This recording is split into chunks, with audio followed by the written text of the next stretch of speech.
Alors cette semaine a été marquée par une guerre, mais aussi par un assassinat dans le système scolaire français. Mais j'ai choisi de continuer de parler de télévision. Alors voici le TV 168 de ce dimanche 15 octobre. Bonjour et bienvenue.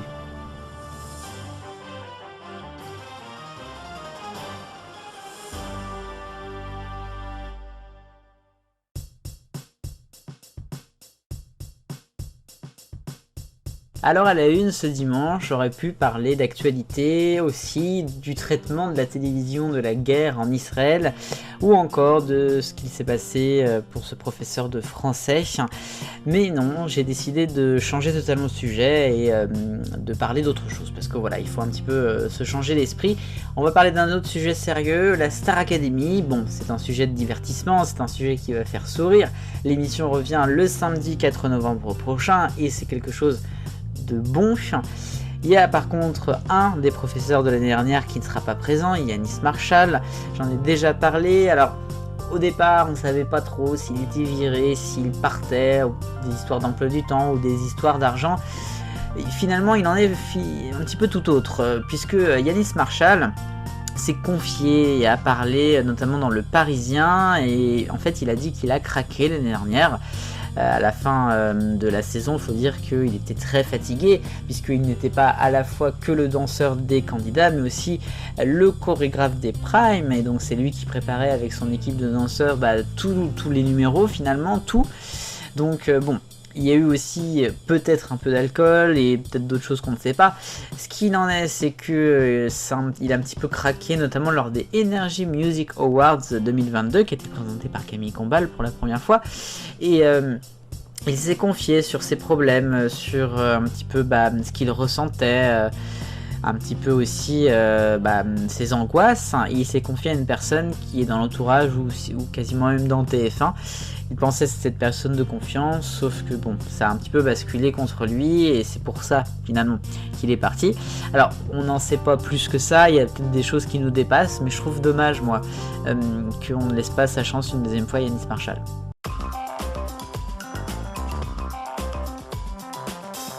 Sinon, à part ça, dans le reste de l'actualité cette semaine, on va parler d'abord de France 3 et de la fusion avec France Bleu, puisqu'on peut maintenant parler au futur et non plus au conditionnel, puisque Sybille Veil, la présidente de Radio France, a affirmé cette semaine à l'Assemblée nationale que ce serait donc le cas et que ça arriverait prochainement. Bon, on le savait, hein, c'est absolument pas une surprise. Est-ce que le nom France 3 resterait, ou on passerait vraiment à Ici, comme je l'avais imaginé dans le TV 168 du futur? Deuxième info maintenant, et on va parler de la chaîne L'équipe qui va lancer le mercredi 25 octobre prochain une émission qui s'appellera Sans Limite. C'est une émission pour présenter un petit peu des sports qu'on n'a pas l'occasion de voir, qui sont quand même plus ou moins extrêmes. Et à l'animation de cette émission, on retrouvera notamment l'ancienne gagnante de Koh-Lanta, Maxine Izwan, qui sera aux manettes. Elle avait déjà présenté la carte au trésor junior. Elle sera avec Benoît Cosset. Des nouveautés enfin pour France 2 dans le rayon actu. Il y a quelques infos qui ont fuité cette semaine, notamment sur Fred Musa qui adapterait son émission de radio Planète Rap sur Skyrock et donc sur France 2. Il y aurait aussi le retour peut-être de Panique dans l'oreillette, c'est Clément Garin qui l'a avancé avec ou sans Frédéric Lopez. Et puis on a appris de sources sûres qu'il y aurait Hugo Travers qui animera une fois par mois après le 13h du samedi une interview de 30 minutes. Hugo décrypte.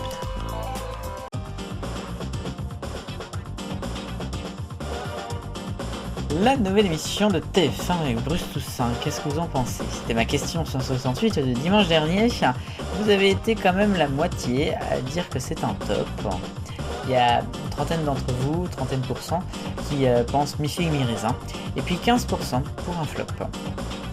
La nouvelle question, pour ou contre le retour de Panique dans l'oreillette, je l'annonçais dans le rayon actu. À vous de voter dans l'onglet communauté.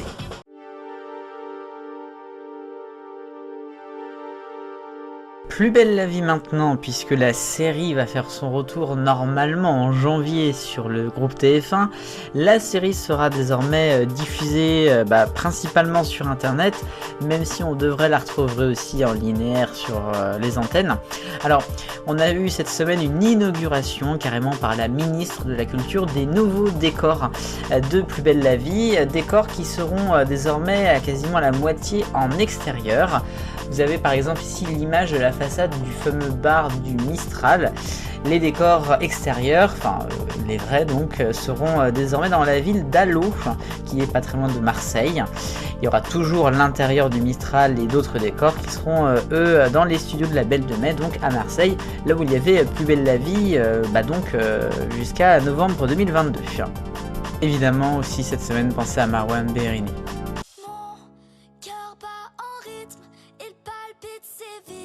L'Eurovision Junior maintenant, je vais de plus en plus en parler, d'abord parce que c'est dans un mois et ensuite parce que c'est génial. L'Eurovision Junior qui cette année sera donc en France à Nice, ça sera présenté par Olivier Mine et Laurie Tillman, mais ils ne seront pas seuls puisqu'il y aura également Ophenia. C'est une ambassadrice digitale du nom officiel. Alors c'est une star notamment de TikTok, d'Insta, c'est quelqu'un qui est présent sur les réseaux sociaux avec des vidéos.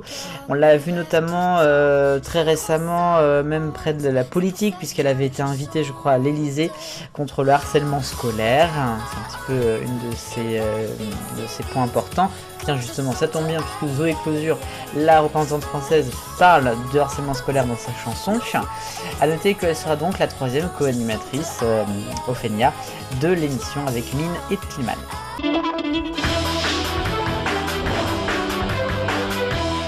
Les points et parlons de Stéphane Plaza. M6 a diffusé cette semaine son documentaire en seconde partie de soirée avec son père. Il y avait eu avant un prime time inédit du Mister. Stéphane Plaza qui est donc dans la tourmente depuis quelques semaines après des révélations notamment de Mediapart consacrées un petit peu à son œuvre. Il serait un petit peu dans les faits de violences conjugales et la justice cette semaine a ouvert une enquête à ce sujet concernant donc monsieur Stéphane Plaza.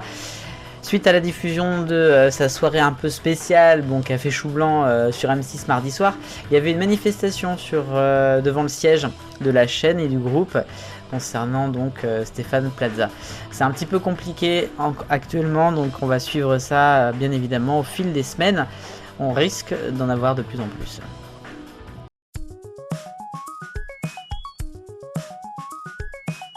L'arc-en-ciel des audiences. En rouge chez M6 avec 911 Lone Star samedi dernier qui a fait que 900 000 téléspectateurs, c'est faible pour un samedi.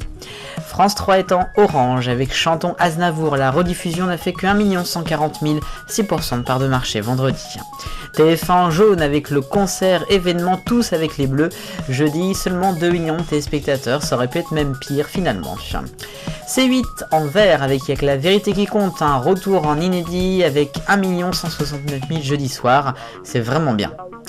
Vous avez ensuite France 5 en bleu clair, la revanche de Bernadette Chirac, c'était dimanche soir dernier, très beau score pour le doc. Bleu foncé pour Arte avec Un amour impossible mercredi dernier, 1 600 000 et presque 9% de PDM.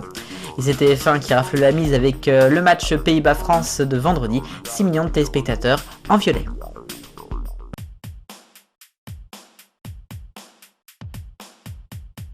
Et enfin, il s'en passe des choses à la télévision, il faudrait des heures pour recenser tous les problèmes techniques, les erreurs, les inversions.